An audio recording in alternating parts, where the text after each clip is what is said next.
Bajaj finance एक ऐसी company है जिसे हर इंसान जानता है, क्योंकि इस कंपनी के लोन्स के लिए इतने कॉल्स आते हैं कि अब इस कंपनी के ऊपर मीम्स बनने लगे हैं। बट क्या कभी आपने सोचा है कि जो कंपनी आपको बार बार लोन के लिए कॉल करके परेशान करती है, उस कंपनी में इन्वेस्ट करके पैसा भी बनाया जा सकता है। Hello everyone, welcome to another video. Myself CA Ankit Jain. इस वीडियो में हम बजाज फाइनेंस के स्टॉक का फंडामेंटल एनालिसिस करेंगे। ब्रीफली हम समझेंगे कि कंपनी करती क्या है, कंपनी के लिए कौन से ऐसे मैक्रो इकोनॉमिक फैक्टर्स हैं जो उसके फेवर में है, जिसकी वजह से कंपनी आगे जाके ग्रो कर सकती है, कंपनी के लिए फ्यूचर में क्या क्या रिस्क एंड अनसर्टेनिटीज़ हैं। देन हम कंपनी के फाइनेंशियल्स को देखेंगे एंड इवेंचुअली कंक्लूड करेंगे कि क्या आपको इस कंपनी में लॉन्ग टर्म के लिए इन्वेस्ट करना चाहिए या नहीं। तो चलिए इस वीडियो को शुरू करते हैं। बजाज फाइनेंस एक डिपॉजिट टेकिंग एनबीएफसी है। कंपनी 9 अलग अलग वर्टिकल्स में काम करती है, जैसे कि consumer, SME, commercial, rural, deposits, payments and partnership and services. Basically company 2 wheeler 3 wheeler loan provide करती है। लाइफस्टाइल प्रोडक्ट्स जैसे कि home furniture, TV, fridge, AC, mobile phones, इन सब के लिए लोन्स प्रोवाइड करती है। देन कंपनी के ईएमआई कार्ड्स भी आते हैं, जिसके थ्रू लोग ईएमआई पर भी ये सारे प्रोडक्ट्स खरीद सकते हैं। इसके अलावा company retail finance, health EMI card, e commerce financing भी प्रोवाइड करती है। देन एसएमईज में ये प्रोफेशनल्स जैसे कि डॉक्टर, चार्टर्ड अकाउंटेंट, इन सबको लोन प्रोवाइड करती है अपनी प्रैक्टिस को ग्रो करने के लिए। उसके अलावा company used car financing, medical equipment financing भी करती है। देन इसके अलावा कंपनी फाइनेंशियल इंस्टीट्यूशंस को लेंड करती है, स्पेशलिटी केमिकल कंपनीज को लेंड करती है और वेंडर फाइनेंसिंग भी करती है ऑटो कंपोनेंट मैन्युफैक्चरर्स के लिए।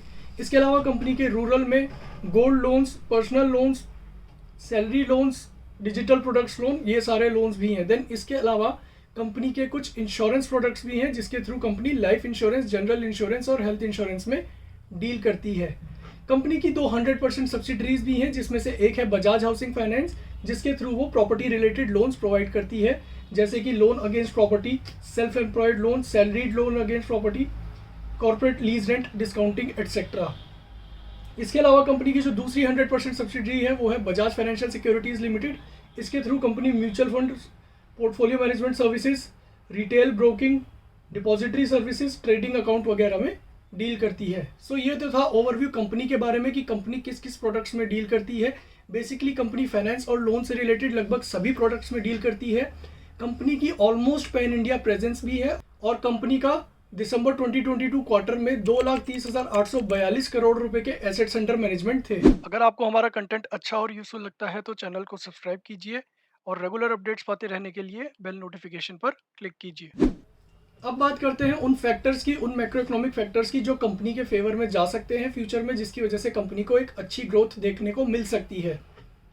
सबसे पहला फैक्टर जो इसमें आता है वो है हमारी कंट्री की पॉपुलेशन। वर्ल्ड इकोनॉमिक फोरम के अकॉर्डिंग साल 2030 तक इंडिया मोस्ट पॉपुलस कंट्री बन जाएगी। ये चाइना को ओवरटेक कर लेगी और दुनिया की पॉपुलेशन का वन थर्ड पीपल इंडिया या चाइना में रिसाइड करेंगे। सो बेसिकली साल 2030 में हर 3 में से एक बंदा या तो वो इंडिया का होगा या चाइना का। अब अगर इस पॉपुलेशन की हम एज वाइज डेमोग्राफिक की बात करें तो 15 से 29 साल तक की उम्र के लोग हमारे लगभग 22% होंगे और 30 से 59 साल तक की उम्र के लोग हमारे लगभग 42% होंगे। सो हमारी जो 65% पॉपुलेशन होगी वो आपकी 15 से 59 ईयर्स ऑफ एज तक के बीच के लोगों की होगी। इसका फ़ायदा सबसे ज़्यादा ये होगा कि जो लोन लेते हैं लोग या जो लोग ये सारे प्रोडक्ट्स खरीदते हैं वो इसी एज ब्रैकेट में फॉल करते हैं। तो आगे जाके जब हमारी कंट्री की 65% पॉपुलेशन 15 से 59 ईयर्स ऑफ एज की होगी तो आपकी लोन की डिमांड बहुत ज़्यादा बढ़ेगी। Lifestyle products, housing loans, 2 wheeler financing, 3 wheeler financing, business के लिए loan, gold loan, unsecured loan, इन सभी लोन्स की डिमांड आगे जाके बढ़ेगी, जिसका फ़ायदा कंपनी को मिल सकता है। इसके अलावा अगर पर कैपिटा इनकम की बात करें तो इंडिया की per capita income by the year 2047 $15,000 होने की उम्मीद है। अब जब पर कैपिटा इनकम इतनी ज़्यादा बढ़ेगी तो ऑब्वियसली लोगों के हाथ में जो डिस्पोजेबल इनकम है वो भी बढ़ेगी। लोगों के हाथ में जब डिस्पोजेबल इनकम बढ़ेगी तो वाइट गुड्स की, मोबाइल फ़ोन्स की और बाकी प्रोडक्ट्स की भी डिमांड बढ़ेगी, जिसका अगेन फ़ायदा कंपनी को हो सकता है। साल 2024 फाइनेंशियल ईयर के बजट की बात करें तो गवर्नमेंट ने 10 lakh crore capital expenditure infrastructure के लिए रखा है, जिसकी वजह से काफ़ी ज़्यादा आपका जॉब अपॉर्चुनिटीज़ भी क्रिएट होंगी। जब ये जॉब अपॉर्चुनिटीज़ क्रिएट होंगी तो लोगों के हाथ में आने वाली इनकम बढ़ेगी, जिसका अगेन फ़ायदा कंपनी को मिलेगा, क्योंकि आगे जाकर इन सभी प्रोडक्ट्स की और बिजनेसेस के लिए लोन्स वगैरह की डिमांड भी बढ़ेगी। अब अगर हम स्मार्टफोन की मार्केट की बात करें इंडिया में, तो इंडिया में जो स्मार्टफोन की मार्केट है साल 2021 में वो केवल 139 बिलियन डॉलर्स की है और ये 10.5% कंपाउंडेड एनुअल ग्रोथ रेट से ग्रो करने की एक्सपेक्टेशन है। तो साल 2028 तक ये मार्केट आपका 281 बिलियन डॉलर्स पर पहुंच जाएगी। सिमिलरली वाइट गुड्स की अगर हम बात करें तो वाइट गुड्स की मार्केट आपकी इंडिया में 5.5% कंपाउंडेड एनुअल ग्रोथ रेट से बढ़ने की उम्मीद है। अगेन इसका आगे जाके फ़ायदा कंपनी को मिल सकता है क्योंकि रूरल एरियाज़ में जहाँ पे वाइट गुड्स की अभी सप्लाई कम है, वो आगे जाके जब डिमांड बढ़ेगी तो वहाँ पर ये लोग टीवी, फ्रिज, एसी वगैरह लोन पर या ईएमआई पर लेना प्रेफर करेंगे, जिसकी वजह से कंपनी को फ़ायदा हो सकता है। सो ये तो थे वो सारे मैक्रो इकोनॉमिक फैक्टर्स जिसकी वजह से कंपनी को फ़ायदा हो सकता है, जिसकी वजह से आगे जाके कंपनी के प्रोडक्ट्स की डिमांड फ्यूचर में काफ़ी तेज़ी से ग्रो कर सकती है। अब बात करते हैं रिस्क एंड अनसर्टेनिटीज़ की। जो सबसे बड़ा रिस्क कंपनी को है वो है एनपीए होने का। एनपीए का मतलब होता है आपके non performing assets. Basically non performing assets आपके ये बताते हैं कि जितना आपने लोन दिया है उतने में से कितने रुपए का लोन आपके पास वापस नहीं आएगा या कितने रुपए के लोन के आपको पैसे लोगों से नहीं मिलने वाले। फॉर एग्जाम्पल आपने यदि 10,000 रुपये का लोन दिया है और उसमें से 2,000 रुपये का लोन आपका वापस नहीं आने वाला, तो ये 2,000 रुपये आपके एनपीए हैं, यानी कि नॉन परफॉर्मिंग एसेट्स हैं। एनपीए बेसिकली आपके दो टाइप के होते हैं, एक होता है आपका ग्रॉस एनपीए और एक होता है आपका नेट एनपीए। ग्रॉस एनपीए आपका बताता है कि ओवरऑल अमाउंट कितना है जितना आपको वापस नहीं मिलने वाला। फॉर एग्जांपल हमने जो एग्जांपल लिया था उसमें 2,000 रुपये का लोन का पैसा जो आपको नहीं मिलने वाला, this is your gross NPA. Net NPA होता है वो जो आपने ग्रॉस एनपीए में से ऑलरेडी लॉस बुक कर लिया, अगर हम उसे माइनस कर देते हैं तो जो बचा हुआ अमाउंट होता है वो होता है आपका नेट एनपीए। फॉर एग्जाम्पल हमारे केस में 2,000 रुपये का लोन था जिसके पैसे आपको नहीं मिलने वाले। मान लेते हैं हमने इसमें से केवल 1,500 रुपये का लॉस अभी अपनी बुक्स में रिकॉर्ड करा है, मतलब हम ये अभी कह रहे हैं कि इसमें से 1,500 रुपये हमें नहीं मिलेंगे। तो यहाँ पे जो हमने 1,500 रुपये का प्रोविजन क्रिएट करा है, इसे यदि हम अपने ग्रॉस एनपीए के अमाउंट यानी कि 2,000 रुपये में से माइनस कर देंगे तो बचा हुआ 500 रुपये हमारा क्या हो गया, नेट एनपीए। सो कंपनी को जो सबसे बड़ा रिस्क है वो आगे जाके ये हो सकता है कि कंपनी के ग्रॉस एनपीए और नेट एनपीए बढ़ जाएं, जिसकी वजह से कंपनी को प्रोविजंस भी ज़्यादा रिकॉर्ड करने पड़े और कंपनी को लॉस हो जाए। अभी एज ऑफ दिसंबर 2022 कंपनी ने क्या कर रखा है, कंपनी ने अपने स्टेज 3 एसेट्स पर 64% का प्रोविजन कवरेज बना रखा है। मतलब स्टेज 3 एसेट्स क्या होते हैं, स्टेज 3 एसेट्स आपके होते हैं वो लोन जो ऑलरेडी 90 डेज से ज़्यादा से ओवर ड्यू हैं। मतलब जिन लोन्स पर आपको पिछले 90 दिनों में एक भी ईएमआई नहीं मिली, those are your stage 3 assets. In my opinion stage 3 assets पर आपको 100% का प्रोविजन क्रिएट करना चाहिए, क्योंकि ये लोन आपके ऑलरेडी मोर देन 90 डेज से ओवर ड्यू हैं, तो जाहिर सी बात है इन पर जो आगे आपको पैसे मिलने के चांसेस हैं वो बहुत कम होते हैं। सो यहाँ पे सबसे बड़ा रिस्क कंपनी के लिए यही है, ये जो किसी भी बैंक या एनबीएफसी के लिए होता है कि उसके एनपीए आगे जाके बढ़ सकते हैं। अब एनपीए बढ़ने का रीज़न क्या हो सकता है, राइजिंग इंटरेस्ट रेट, रिसेशन और जॉब लॉस की वजह से हो सकता है बहुत से लोग जिन्होंने लोन लिया है वो आगे उसकी इंस्टॉलमेंट्स पे ना कर पाए, तो उस केस में आपका क्या होगा, आपके एनपीए आगे जाके बढ़ सकते हैं।